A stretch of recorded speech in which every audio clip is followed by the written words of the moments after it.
પાડલિયા ઘર્ષણ બાદ ગુજરાતની રાજનીતિ ગરમાઈ ચૂકી છે।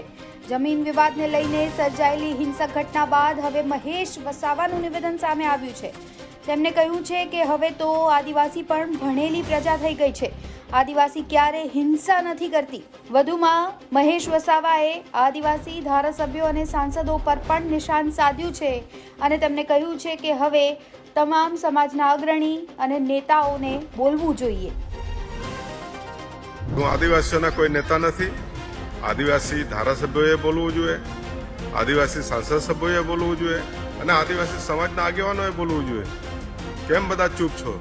ઠીક છે, જે લડે છે તે લડે છે, એમને મારે ધન્યવાદ છે, પણ જે લોકો નથી બોલતા, પાર્ટીઓના ગુલામ છે, જે લોકો બીજા લોકોના ગુલામ છે, મૂડીવાદીઓના ગુલામ છે, એવા લોકોને પ્રશ્ન છે। આ ઉમરગામથી અંબાજી સુધી છોટુભાઈ વસાવા જેમણે આખી લડત ચલાવી છે જળ જમીનના જંગલ માટે, એ લડતને આગળ લઈ જવાના છે। અંબાજીના પાડલિયા ગામમાં ઘર્ષણ બાદ મામલો ઉગ્ર બની ગયો છે। મહેશ વસાવાએ સીધો ઇશારો મનસુખ વસાવા પર કરી નાખ્યો હોય તેવું લાગી રહ્યું છે। બનાસકાંઠાના પ્રખ્યાત યાત્રાધામ અંબાજીના પાડલિયા ગામમાં પોલીસ પર પથ્થરમારાની ઘટના સામે આવી અને ત્યારબાદ હવે રાજનીતિ ગરમાઈ ચૂકી છે। પાડલિયા ગામમાં જંગલની જમીનને લઈને આદિવાસીઓ અને વન વિભાગ વચ્ચે તણાવ સર્જાયો હતો, જે બાદ હિંસક બન્યો હતો। આદિવાસીઓએ વન અધિકારીઓ પર પથ્થરમારો કરતા પરિસ્થિતિ વધુ વણસી। પથ્થરમારાથી નાસભાગ મચી ગઈ। આ મુદ્દો હવે રાજકીય પણ બની ગયો છે।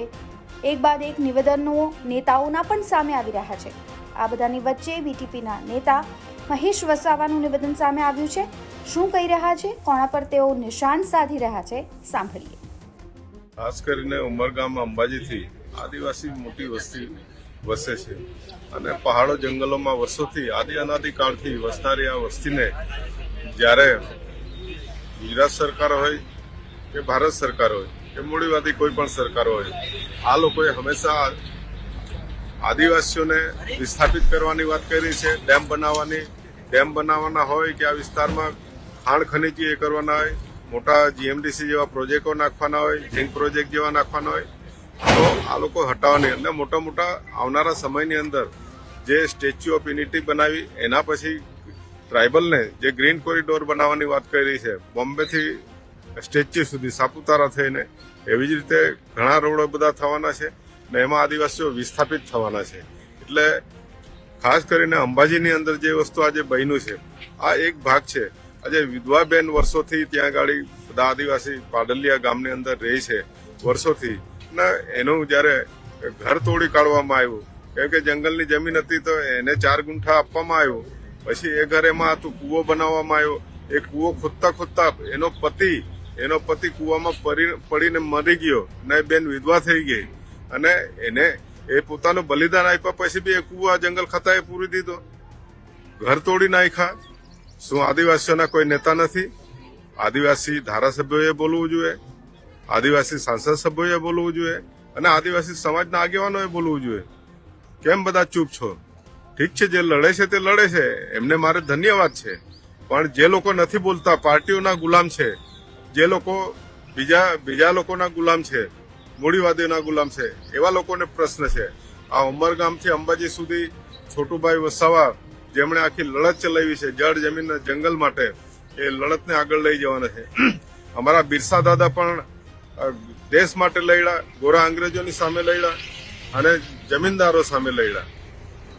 એવી જ રીતે છોટુભાઈ વસાવા પણ આદિવાસીઓ માટે લડે છે, જળ જમીન જંગલ માટે લડે છે, એસસી એસટી ઓબીસી માઇનોરિટીના પ્રશ્નો લઈને ચાલે છે। આવનારા સમયની અંદર ઉમરગામથી અંબાજી સુધી આ મોટી રેલીઓ કાઢવામાં આવશે અને થોડા ટાઈમની અંદર આ મુલાકાત લઈએ છે। આ પ્રશ્નો હવે પછી ગુજરાતમાં કે બીજા દેશની અંદર કોઈ બને નહીં, એના માટે આદિવાસીઓ સંગઠિત થશે અને અમે એલાન કરીએ છીએ કે આવનારા સમયની અંદર ગાંધીનગરને વિધાનસભાનો ઘેરાવ કરવાનો છે, તો અમે સાથે મળીને ગુજરાતના ઉમરગામથી અંબાજી સુધીના લોકો અમે સાથે બધા ભેગા મળી અને આહવાન કરીશું। ચાહે એમાં એસસી એસટી ઓબીસી માઇનોરિટી અને સંગઠનો અને સામાજિક રીતે જો આ પ્રશ્નો ઉકેલવામાં નહીં આવે, ત્યાં ગાડી ન્યાય એમને અપાવવામાં નહીં આવે, આટલા ત્યાં ગાડી આદિવાસીઓને પણ ત્યાં ગાડી પથ્થરમારો એ લોકોએ કર્યો છે, ગોળીઓ મારે 50 રાઉન્ડ ફાયરિંગ કર્યા છે, ટીયર ગેસના સેલ છોડવામાં આવ્યા છે। શું અહીં ગાડી નક્સલવાદીઓ છે? મારે એમને આ જંગલ ખાતાને અને જે સરકારના હાથા બનીને જે આ કામ કરી રહ્યા છે એ બંધ કરી દેજો. એ તો આવનારા સમયની અંદર તમે પણ જાણો છો. નીતિન પટેલે પણ ઉચ્ચારણ કર્યું કે આદિવાસીઓ જ્યારે ખીજવાય છે એને છેડવામાં આવે છે તો એસઆરપીની 10 કંપનીઓ પણ ઓછી પડશે. અરે સાહેબ, ડાંગના રાજાઓએ અંગ્રેજોને અંદર નથી ઘૂસવા દીધા. ડાંગની અંદર આ તો ગુજરાતને હવે તો ભણેલી ગણેલી પ્રજા છે. હવે અમારી પાસે પણ બધું બહુ છે, ઓજારો છે. અમે હથિયારોની વાત નથી કરતા. તમે ગોળીઓ મારશો તો અમારી પાસે ગોફેણની બધી બહુ છે. હા, એટલે હિંસા અમે કોઈ આદિવાસી ક્યારેય હિંસા કરતો નથી ને હિંસામાં માનતો નથી. પણ જયારે એના જીવના જોખમ પર આવે અને જમીનો પર જોખમ આવે અને ખનીજો પર જોખમ આવે એ દિવસે પોતાના રક્ષણ માટે એને કંઈ પણ કરવું પડે. એ સરકારની જવાબદારી છે કે એને મજબૂર નહીં બનાવે. એટલે અમે આજે અંબાજીની જ્યાં દાતાની અંદર પાડલિયા ગામ છે એની મુલાકાત લેવા માટે અમારે સંગઠન રીતે બીટીએસની ટીમ ત્યાં પહોંચવાની છે અને ત્યાંથી પણ અનેક લોકો સાથે જોડાવાના છે.